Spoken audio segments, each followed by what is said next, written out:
Você já parou para pensar sobre o que as antigas profecias podem nos dizer sobre o mundo de hoje? No coração do Apocalipse 9, encontramos avisos de desastres e desafios que parecem se repetir na nossa vida atual. Mas e se essas mensagens não forem apenas histórias do passado? O que elas podem revelar sobre os tempos difíceis que estamos vivendo agora? Agora, vamos explorar como essas profecias se ligam ao que está acontecendo ao nosso redor e descobrir como a luta pela esperança e justiça é mais importante do que nunca. Entre nessa busca que pode mudar a sua maneira de ver o mundo.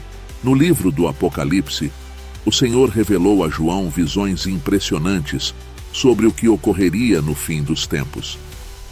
Entre essas visões, alguns eventos se destacam, como uma mudança radical na sociedade e nas estruturas globais, uma transformação profunda que marcará o domínio do Anticristo e os acontecimentos sombrios que se desenrolarão durante o período da tribulação. Para quem não crê, muitas dessas profecias podem parecer assustadoramente confusas e alguns até acham difícil acreditar nelas. Porém, é importante lembrar que o objetivo das profecias bíblicas sobre o fim dos tempos não é nos causar medo, mas sim nos inspirar a viver de forma mais próxima de Cristo. Precisamos então enxergar essas profecias apocalípticas como alertas, orientações valiosas para a nossa jornada espiritual.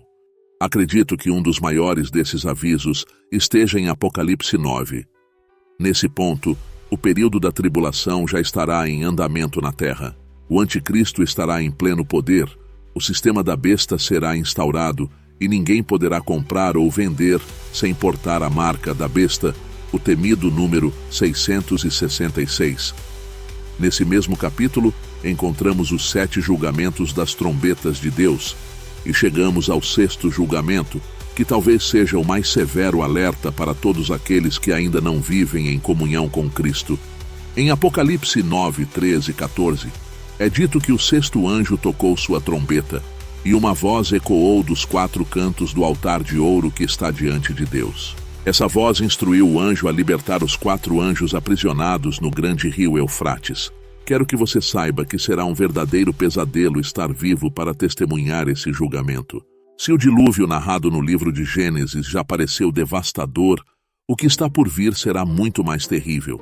E se a destruição de Sodoma e Gomorra já soou como um desastre, o que aguardará a terra quando esses 4 anjos forem libertados ultrapassa qualquer comparação.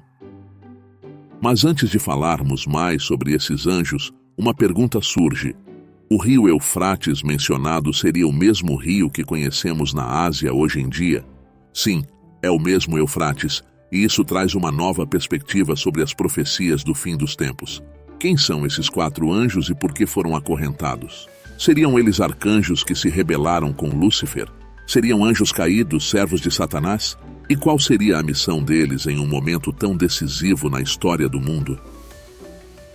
Ao pensarmos em anjos, é comum imaginar seres poderosos e robustos, mensageiros de Deus. Muitos de nós visualizamos Miguel, o arcanjo da guerra, um ser celestial que lidera o exército de Deus. No entanto, a história que Apocalipse nos conta não se trata de anjos benévolos.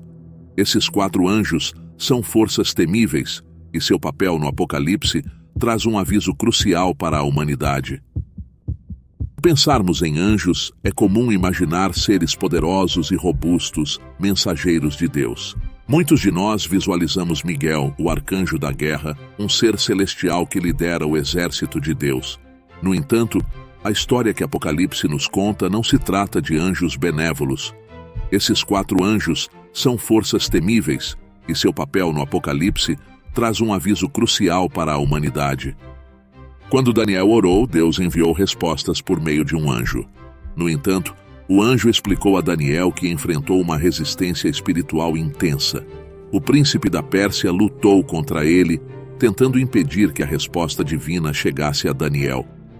Para vencer essa força sombria, um ser celestial ainda mais poderoso, o arcanjo Miguel, veio em auxílio e libertou o anjo para que a mensagem de Deus pudesse ser entregue. Ao pensarmos em anjos, muitos de nós lembramos de Gabriel, o anjo que apareceu a Zacarias e também a Maria, mãe de Jesus.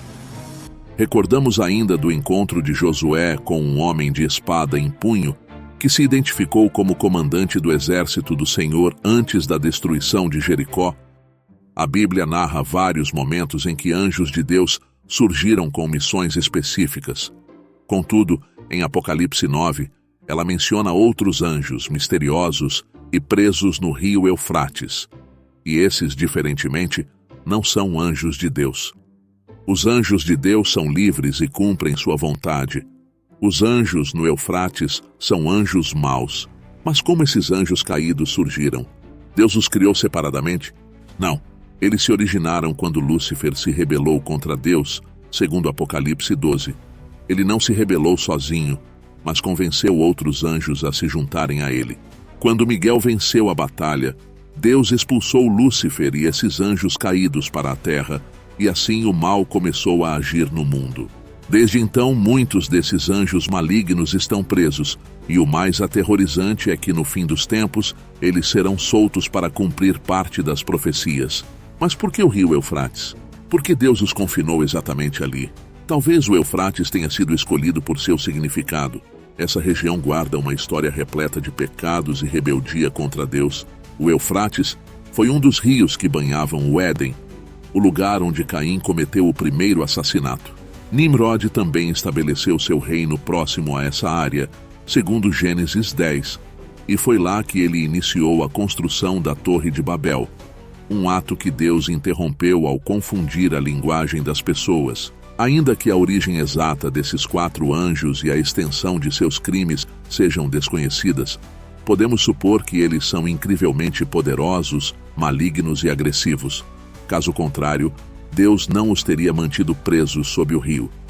Como o livro de Efésios nos lembra no capítulo 6:12, nossa luta não é contra seres humanos, mas contra forças espirituais malignas.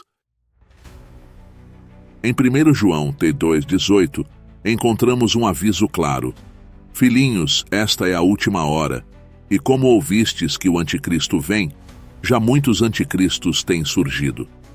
Esse espírito de oposição a Cristo já está no mundo. É o espírito que se recusa a reconhecer Jesus como Senhor, operando em pessoas e instituições que afastam a verdade de Cristo. Portanto, em vez de temer os desafios deste mundo, vamos viver em fidelidade a Deus e buscar um relacionamento com Ele, pois nossa esperança não está nas circunstâncias presentes, mas na promessa de sua vinda.